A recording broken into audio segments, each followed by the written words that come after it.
Hey guys, welcome back to another video. So today we are back in with another interview, our first one in a while. So today we have James from the YBC, or furtherly known, the Yont Bonk crew from Sheffield. So without further ado, let's jump straight into it. So welcome to the channel. Would you like to tell the viewers a bit about yourself? I'm James. I'm a member and a race organiser for the YBC, otherwise known as the Yont Crew.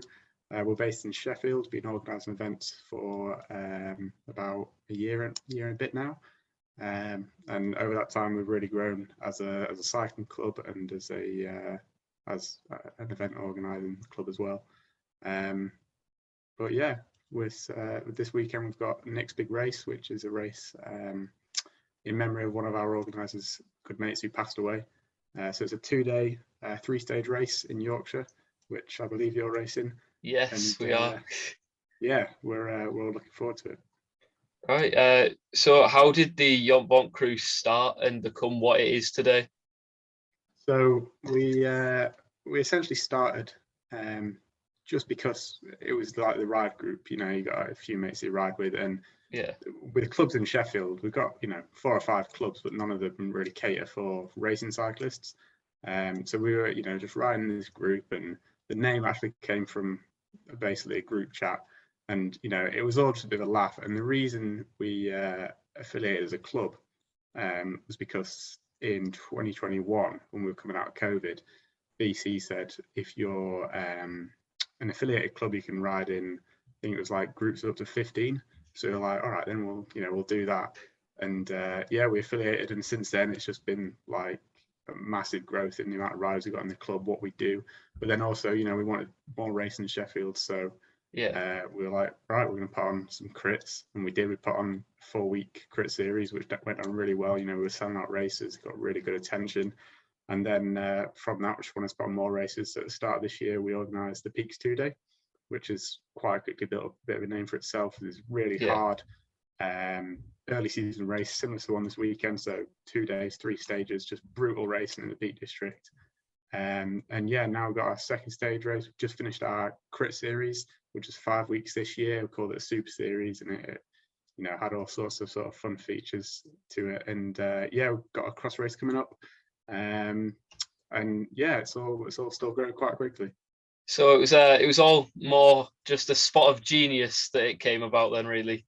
I'm not sure a spot of genius, but it was I don't know. I think it's always just it was a kind of just like, why not? Why shouldn't we? And it's really has grown.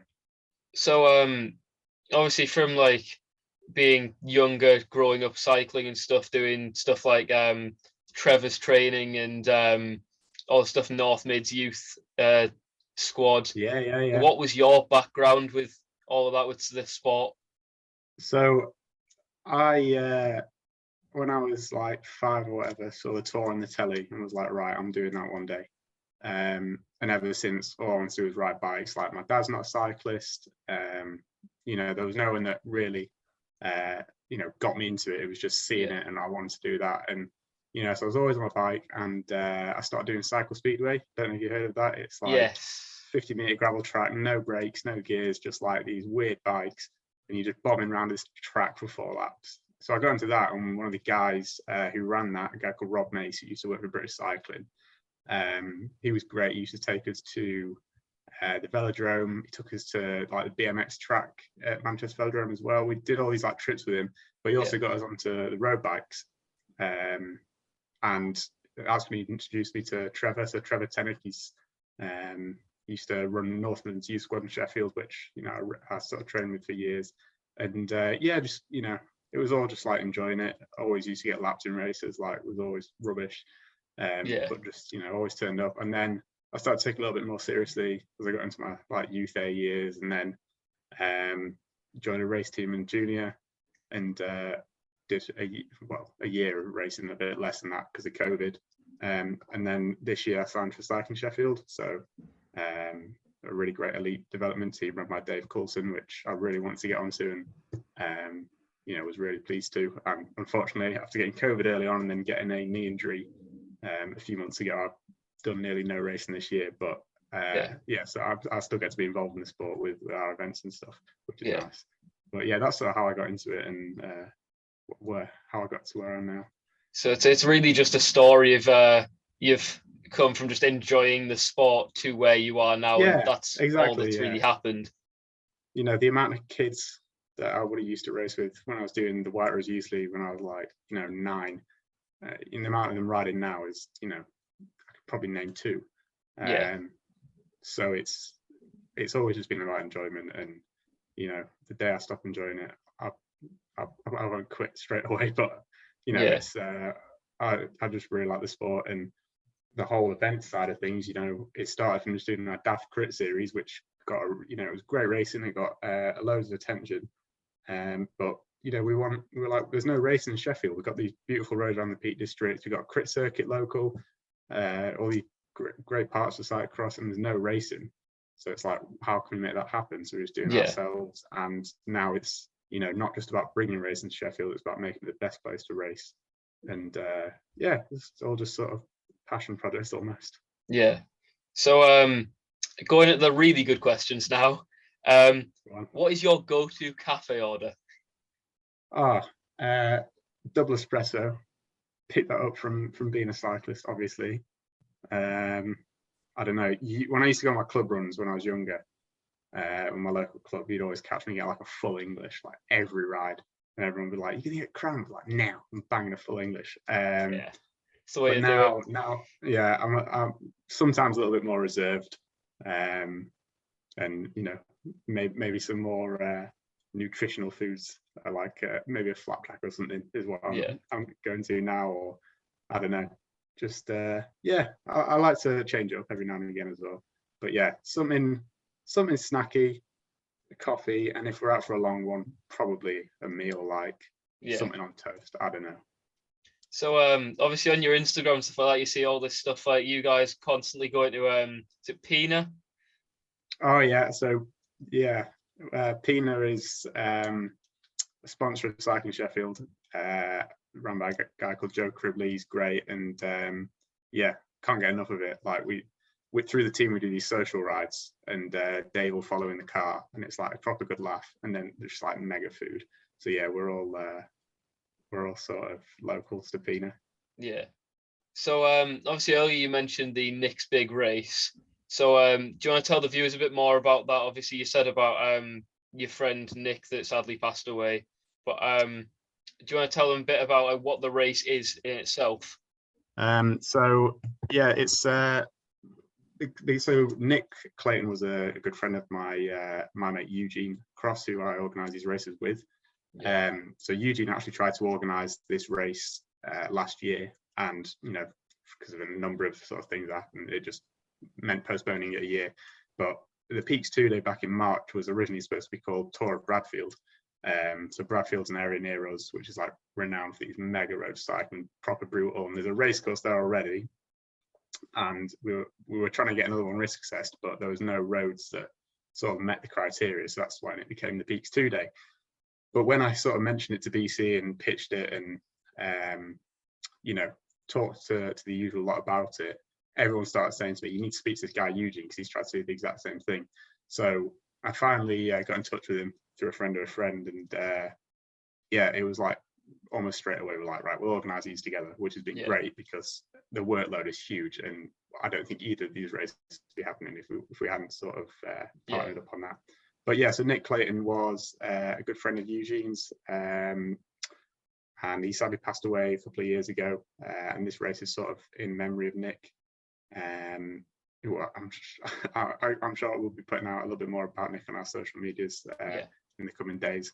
But it's as I say, it's supposed to really be a bit longer. We're trying to do it over the bank holiday weekend, but for a number of sort of circumstances that we couldn't really do that. So it's back to the same format pretty much.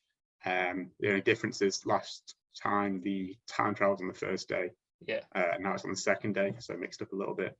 And the course are quite different as well. Peak 2-day was like, I don't know what the percentage of the riders were that finished, but it wasn't very high. We had like 28 finishes out of a 60-man starting field. because the roads were so brutal. It was like, okay, if I'm not going to place, I don't really want to carry on here. Yeah. Whereas Nitsby Race, it's Upton on day one, which is a pretty flat circuit, and fat flats, probably going to end in a bunch sprint. And there's, instead of a KOM competition, we're going to have a points competition. So that'll be on both days. Every other lap across the line, you can score points. And then day two, you've got the time trial in the morning, which is a 7 mile out and back. And that is on part of the Upper Denby circuit, which is just near a place called Penistone. And then in the afternoon, you've got the actual race on the Upper Denby circuit, which is a really tough course. It's been used quite a lot recently for Yorkshire races. So we used it for divisional champs, and we used it for the under-23 series, and it got used a couple of times last year. So there's plenty of people that are familiar with it, and it is just like unrelentless. I mean, I guess it depends on how the race plays out. That sometimes it'll be easier than others, but when I did it for divisional champs, it was like Jake Scott just jumped on the front and just ruined everyone. It was horrible. So yeah, it should make some really great racing. And what's nice about this one as well is we're up to an 80-man field, because we're basically using bigger courses. So it makes things a little bit easier for us, and hopefully it means we can give out more prize money. Yeah. I mean, I think it's a pretty good idea though, having the TT on the second day, because not many tours like that I've done this year have had that, or that I've seen have had that. Like, it just ends up being that the GC ends up decided on the first stage almost, like, well, exactly, the top 10. Yeah. It's National B stage races in the UK. There's really not many of them, and it's great racing. Nat Bs are sort of fundamental racing for elite level racing in the UK, because this year what's been 5 or 6 Nat A's, and because there's only 5 or 6 Nat A's, it means that they're really highly contested. Everyone wants to do them. The Conti teams are sending their A teams to them because they mean a lot. If we had 20 Nat A's, then it'd be more of a level playing field, I think, but we don't. So we've got 5, 6. So it means that Nat Bs also mean they're more important than they would be otherwise. And it means that like the Peaks 2 day, we had riders from all the UK Conti teams and some really, really great riders, and it was a really strong field, and we've got some really good riders on this one as well. So yeah, that's sort of, I think, why I wanted to put it on. But with the time trial, it's just adding something to that, and not just making it, like you say, door decide on the first day, and just adding something to it, and making it, everyone gets something out of it then, even if there's something that'll suit you, I suppose. So another personal sort of question: what would you prefer, to do a sort of crit race, fast paced, really good like organization, or 100 miles with the boys? Probably 100 miles with the boys. In fact, almost certainly 100 miles with the boys. I'm not built for crit racing. I used to like doing Cat 3-4 races when I was a Cat 3. They were great because it was like, I could have loads of fun. I'd tap the whole race and I'd still get around and place. E1, E1, 2, 3 crit races are like, they're too brutal for me. And it's just an hour of suffering. Whereas 100 miles with the boys is just like, it's just good crack in it, good cafe stop, mega roads. Everyone's like competing to plan the best route. It's 100 miles with the boys any day, unless I really needed the points, in which case I'd probably have to go and do the crit race. So in terms of the future for the YBC, have we got any more of the UK's coolest crit races coming up? That is a good question. We said we were going to run one, or we said there was a possibility we might run one this month, but with everything that's happened with Nick's big race, so I didn't mention this before, but we basically had to reorganize the whole thing in the last 3 weeks, because both the original courses, we were supposed to be using a course called Spropra, which is used at Dannon Trophy, and we're supposed to be using a course called Carlicoats, which is an extended version of the Hayde Edge circuit, which is really hard. But both our applications to the police, so the way it works is you have someone at British Cycling, a regional competition administrator, and they apply for permits from the police for courses. So they sort all that out, and we sort the rest out. And basically, it got for a number of reasons, we didn't find out till quite late that our permits got knocked back. So about 3 weeks ago, we didn't have any courses, and we didn't have any HQs because of that. And it was like, Right. we've got all these entrants, but we don't have a race, and it was, quite stressful. Yeah. So all the focus has been on that. The other events we put on, like the cross race first we do, and that's taken a bit of a back seat. So hopefully after this week we can get back to it. Maybe you could see something late season October, but next year the crit series will be back, better than ever. But yeah, that's the reason. Well, maybe there won't be another crit race at Forge this month. Yeah. So what would your advice be to young cyclists trying to either get into the sport or get into racing? I mean, I have a fair bit of experience racing, but I'm definitely by no means a pro. And I guess from my experience, my advice would be, as many people would say, it's just about enjoying it. Like I said earlier, those kids I was racing with when I was 9, they were on these mega bikes that the dads had bought them because the dads were really passionate about cycling. We're trying to get them into it. And now, they don't even ride a bike, they don't want anything to do with it. And the difference for me was just like, I wanted to be there. I wanted to race and ride and enjoy it. So anyone trying to get into it, just like try and find a local club. There's probably a local club near you.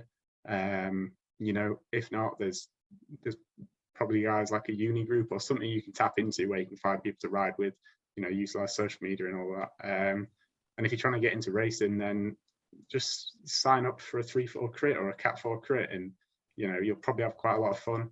Do a few of them, maybe do a road race, and it's there's no need to jump in at the deep end, and it's just doing whatever you're comfortable with. We started a Wednesday night coaching session this year, so we had James McKay, otherwise known as Jimmy the Blade. He was coaching riders every Wednesday at Forge, and that was great. We had pretty good turnout, and people went from never been near a crit track, only going out for the Sunday plod, to then racing our crit series, and some of them had gone on to do road races and stuff.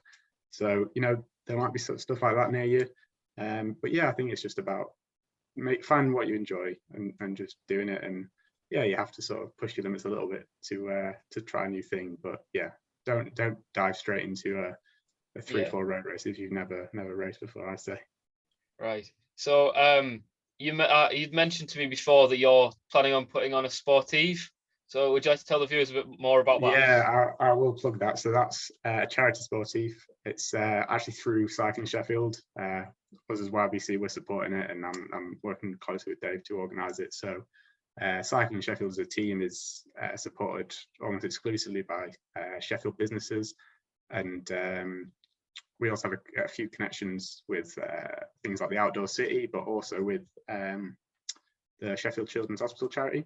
So this is a charity sportive we're organising it as a fundraiser for the Children's Hospital, and all proceeds will go to that. It's starting in Western Park, which is a beautiful park in the middle of Sheffield, just opposite the Children's Hospital. Go around the peaks, standard job, signage, feed zone, a lot, and I hope I'm selling it, but yeah, we're just trying to raise money basically. It sounds brilliant, James. Anything from it? Yeah, it should be a good day. Yeah, so I'll put the link for that in the description to enter that. So if anyone fancies it, come along. You might see myself and James there. But yeah, so thank you for coming on the channel, James. You've been a great guest. Yeah, no worries. Thanks for having me. Once again, thanks for watching, guys. I hope you enjoyed the video. Don't forget to like and subscribe if you enjoyed it. Put the notifications on, and subscribe for more content. See you later.